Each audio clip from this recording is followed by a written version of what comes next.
Kalau dengan Boyan Hodak udah kelihatan kan, sangarnya itu kan. Itu beda. Kalau dengan Igor ini terlalu manis menurut saya.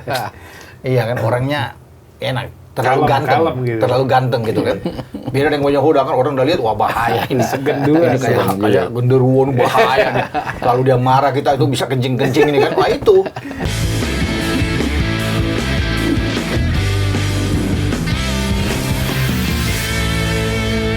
Mental gitu. Tadi Bung Ropan juga udah bilang kan, karir Igor Tolic sebagai pelatih kepala nggak sementereng Boyan Hodak. Iya. Dia paling pernah melatih klub Mesir tadi, Wadi Dekla, terus juga pernah jadi pelatih junior, Hajduk Split, junior U19 kan, Osijek gitu, dan beberapa tim Kastaya tim gitu yang di bawah di bawah Kroasia. gitu. Nah itu apakah mempengaruhi seorang pelatih ketika dipercaya menjadi klub top lah? Persib bisa dibilang klub top lah di Indonesia ya.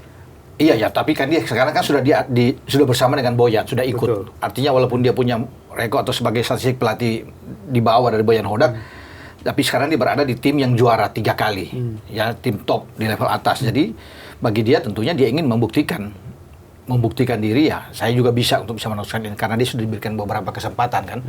Ketika Boyan Hodak nggak ada, dia sudah mampu itu. Cuma masalahnya dia harus bisa menaklukkan ruang ganti itu. Kalau semua bintang-bintang besar yang datang kan akan berbeda.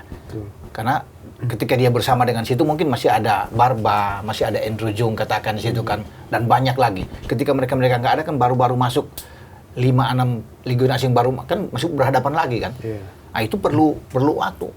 Kalau dengan Boyan Hodak udah kelihatan kan, sangarnya itu kan. Itu beda. Kalau dengan Igor ini terlalu manis menurut saya. Iya kan, orangnya enak. Terlalu ganteng gitu kan. Beda dengan Boyan Hodak kan, orang udah lihat wah bahaya ini. Segendua ini kayak genderuwo bahaya nih. Kalau dia marah kita itu bisa kencing-kencing ini kan. Wah itu seorang pelatih yang itu kan sudah masuk kalau dengan raut muka yang udah nggak cocok aja bagi semua. Pusing semua pemain di ruang ganti, tunduk. Nah itu yang harus dilakukan oleh seorang Igor untuk bisa melakukan hal yang sama biar dia bisa mendapatkan ada respect. Itu soal respect dari pemain terhadap pelatih. Kalau pemain nggak respect akan sulit untuk menaklukkan ruang ganti kan. Itu paling penting, menyejukkan ruang ganti, bisa adem semua, menenangkan semua pemain, memberikan motivasi, kan dukungan semangat. Nah, itu tugas pelatih kan di lapangan.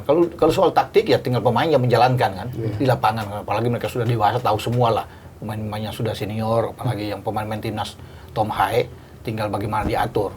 Gitu. Karena sekarang kan sudah nggak ada Boyan. Beda dengan kalau Boyan ada di sisi lapangan. Katakan Boyan ada di tribun, hanya menonton, kan susah juga. Akan sangat berbeda. Makanya itu yang saya pingin. Makanya saya bilang tadi saya pingin lihat lah bagaimana si Igor ini. Tapi kalau untuk bisa meneruskan sudah tepat. Apa yang dilakukan oleh manajemen, saya pikir tepat meneruskan dia. Karena mereka mau ini berkesinambungan. Sudah nggak perlu pusing-pusing lagi untuk mencari pelatih lain. Sudah cukup dengan Igor. Karena Igor itu sudah ikut bersama dengan tim dalam 2 musim. Itu saya pikir kelihatannya sangat bagus dari manajemen untuk bisa memberikan kesempatan kepada Igor. Semoga dia akan bisa mengikuti apa yang dilakukan oleh Boyan Hodak. Yang menarik mungkin keputusan manajemen ya. Maksudnya dalam waktu yang begitu cepat ya. Maksudnya kan kita sama sekali nggak mengira bakal ada langkah ini, tapi pasti udah lewat pertimbangan yang sangat matang. Manajemen memutuskan ini dan kayaknya para bobotoh pun kayaknya nerima dengan cukup terbuka gitu. Maksudnya ini pilihan yang tepat gitu. Ini memang pelatih yang setidaknya sudah tahu karakter para pemain, setidaknya dalam 2 tahun tuh sudah tahu apa yang harus dilakukan di dalam ruang ganti, sehingga nggak ada kontranya nggak banyak gitu loh. Ada friksi-friksi lah. Iya, nggak ada friksi-friksi dari bobotoh. Itu kan yang penting. Ketika manajemen memutuskan, mostly itu kalau baca komen-komen dari bobotoh tuh, manajemen pasti tahu apa yang terbaik buat Persib gitu, sehingga keputusan ini didukung gitu. Itu yang menarik sih untuk dilihat ya.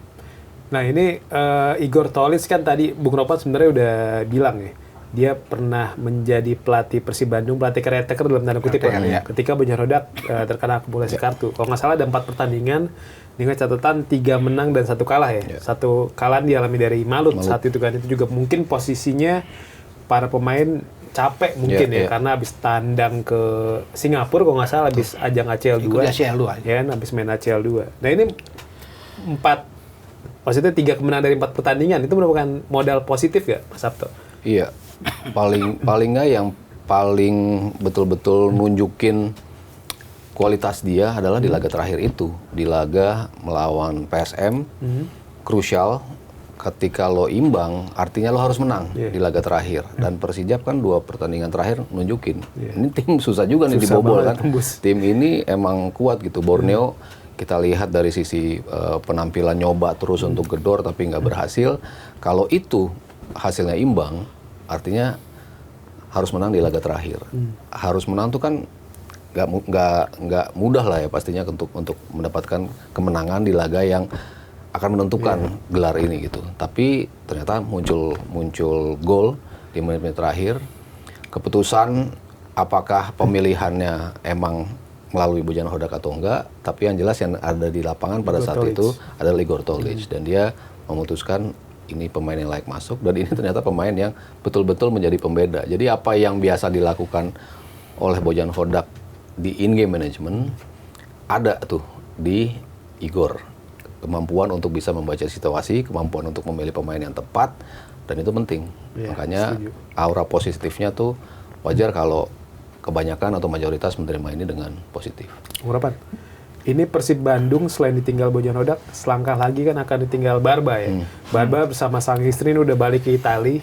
Dan menurut laporan jurnalis Italia ini Lorenzo Lepore, dia diincar oleh 2 klub Yunani. Kan ada Aris Thessaloniki dan juga Iraklis Thessaloniki. Ini salah satu dari mereka kabarnya hampir pasti mendapat jasa Barba loh musim depan. Tapi kan kita tahu Barba memiliki peran sangat krusial di Persib Bandung musim ini kan. Dia menjadi benteng dan juga menjadi penyambung komunikasi lah dari pelatih dan juga ke pemain maupun dari pemain ke pemain. Jadi dia punya leadership. Bahkan beberapa kali dia dipercaya sebagai kapten kan ketika Mark Locke nggak main. Bahkan ketika ada Beckham di lapangan pun kadang-kadang kapten tetap Barba gitu.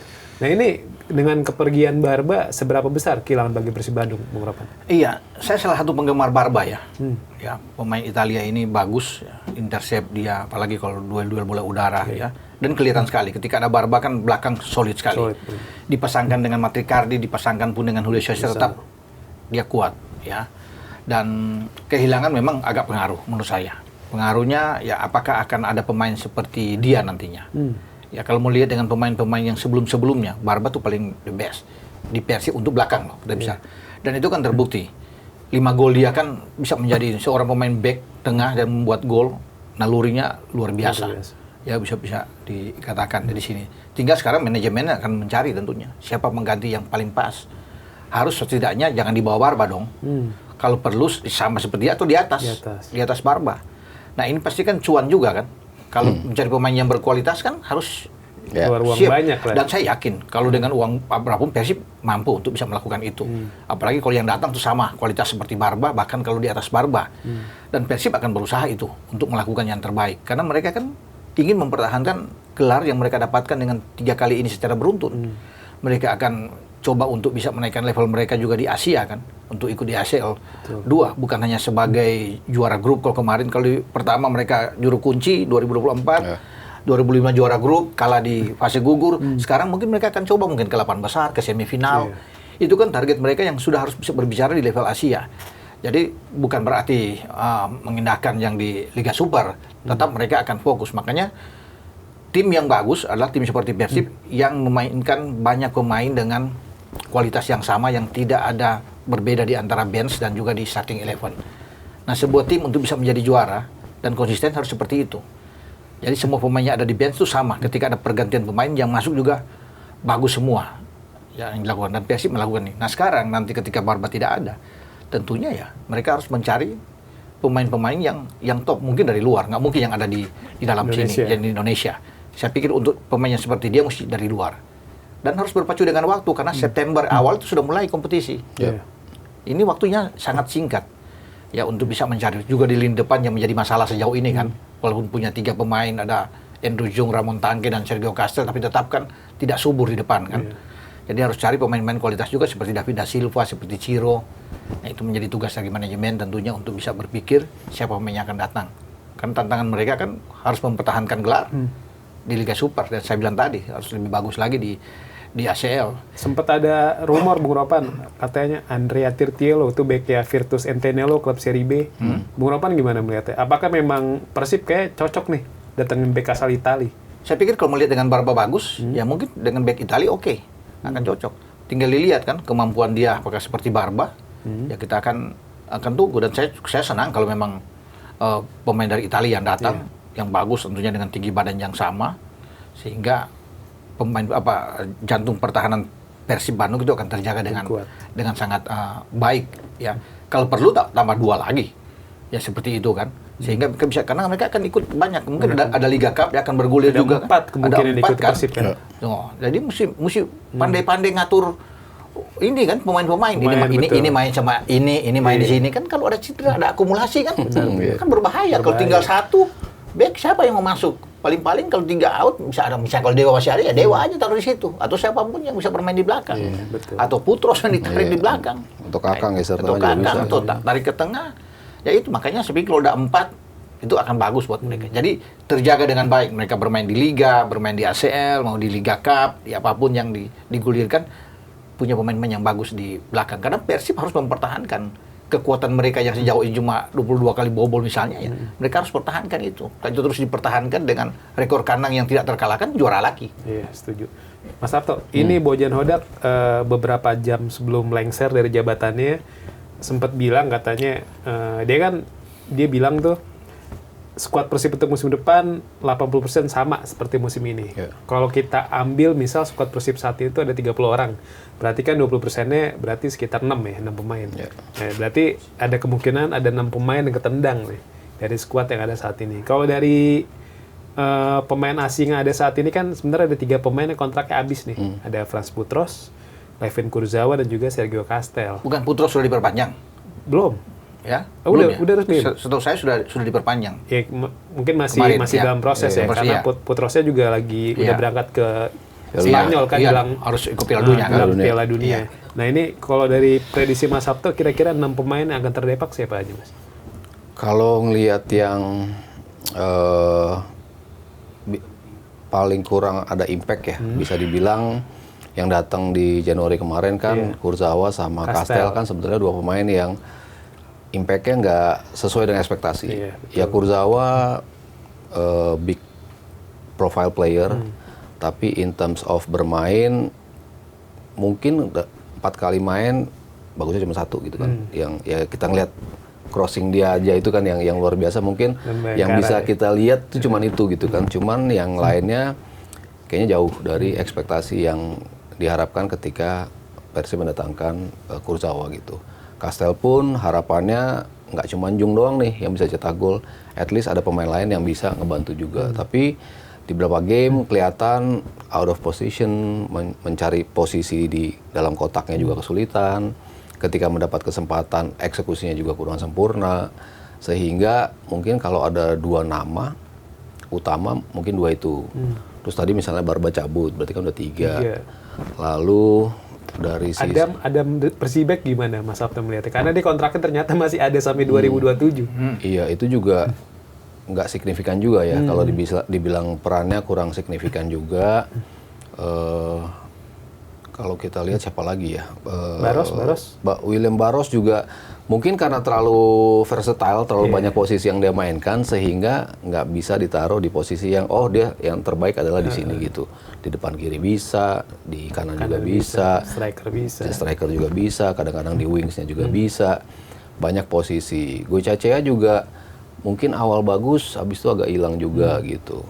Burginhos juga naik turun juga gitu. Cuman masih dalam tahap masuk standar gitu. Cuman kalau yang tadi disebutin di awal mungkin Kurzawa, Castel, ya satunya Barba mungkin ya yang udah pasti cabut. Yang kalau bisa masuk di main yang betul-betul kayaknya maaf kata nggak layak dipertahankan sih 2 pemain itu sih.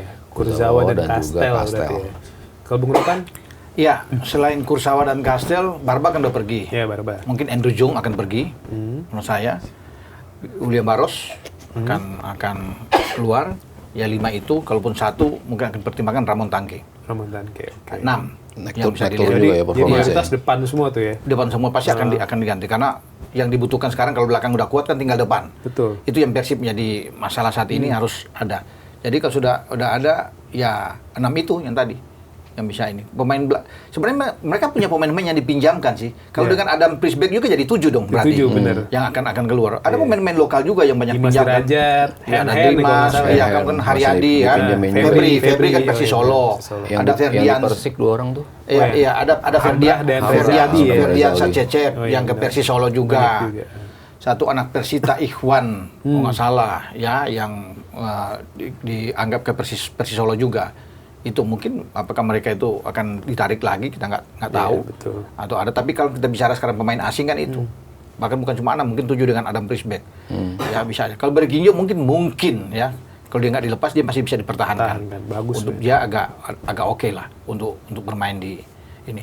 Lucho juga di tengah masih bisa lah untuk bisa dipertahankan di tengah.